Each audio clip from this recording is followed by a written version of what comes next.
कांदा, खोबरं, लसूण, अद्रक, कोथिंबीर आणि टॅमॅटो असं छान भाजून घ्यायचं मस्त तेल टाकून.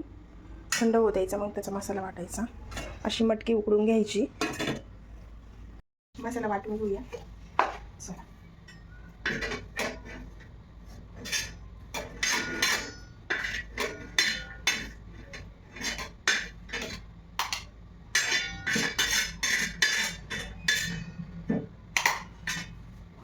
छान असा मसाला बारीक करून घ्यायचा आणि उकडलेली मटकी थोडीशी त्याच्यात ॲड करायची.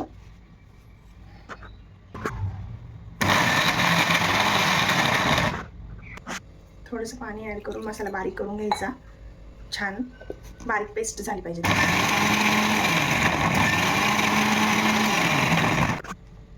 थोडंसं पाणी ॲड करायचं आणि परत फिरवून घ्यायचं, म्हणजे छान पेस्ट होती.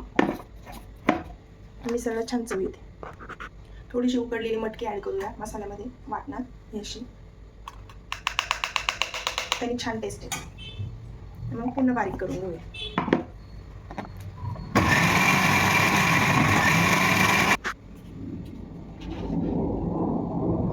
छान असा मसाला बारीक झालाय तर आपण मिसळला फोडणी टाकून घेऊया. नक्की शेवटपर्यंत बघा, खूप छान टेस्ट लागते मिसळची आणि एकदा नक्की ट्राय करा. कढई ठेवून घ्यायची. हा मसाला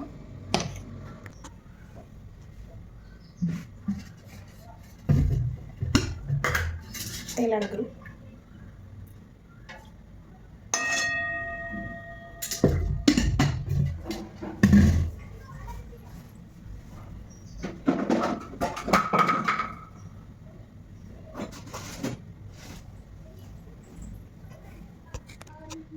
वारीचा कांदा लसूण मसाला 1 चमचा टाकायचा.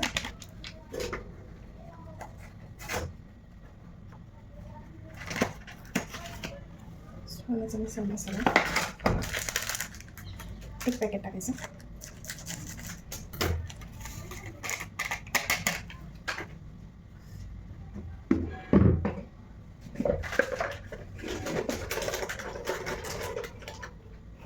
मिरची पावडर ॲड करायची.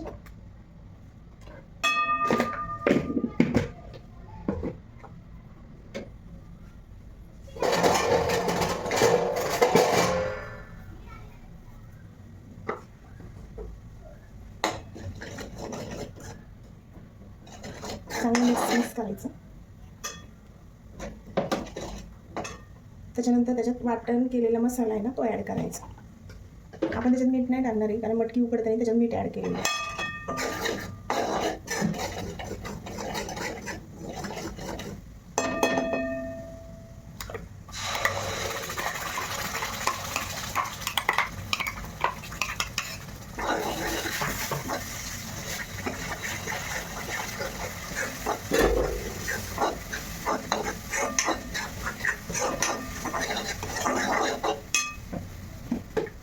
थोडंसं मीठ टाकूया.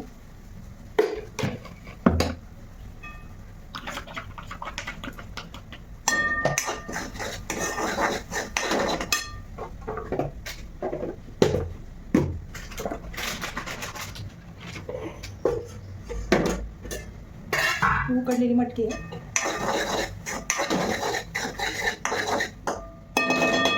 आपण 5 मिनिटं त्याची वाफ काढूया. एक छान होते. तुम्हाला मी बॅक कॅमेऱ्याने दाखवते. बॅक कॅमेऱ्याने मिसळ दाखवते.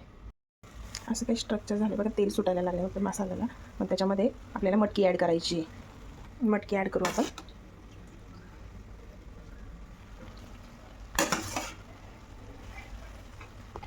सगळी मटकी ॲड करून घेतली. मिक्स करायची. आपल्याला हवं तेवढं पाणी ॲड करायचं. थोडं जास्त करायचं, म्हणजे उकळून जरा थोडीशी उकळू येऊ द्यायची. जास्त वेळ 5-10 मिनटं उकळून द्यायची, म्हणजे छान तरी वगैरे येते. एवढं मी पाणी ॲड केलं 2-3 ग्लास. किती सुंदर उकळी आली बघा. सुंदर अशी आपली रेडी आहे. याचा डिटेल ब्लॉग मी यूट्यूब चॅनलला टाकणार आहे लॉंग व्हिडिओमध्ये, तर नक्की जाऊन बघा. गावरान मटकीची मिसळ आहे. टेस्टला छान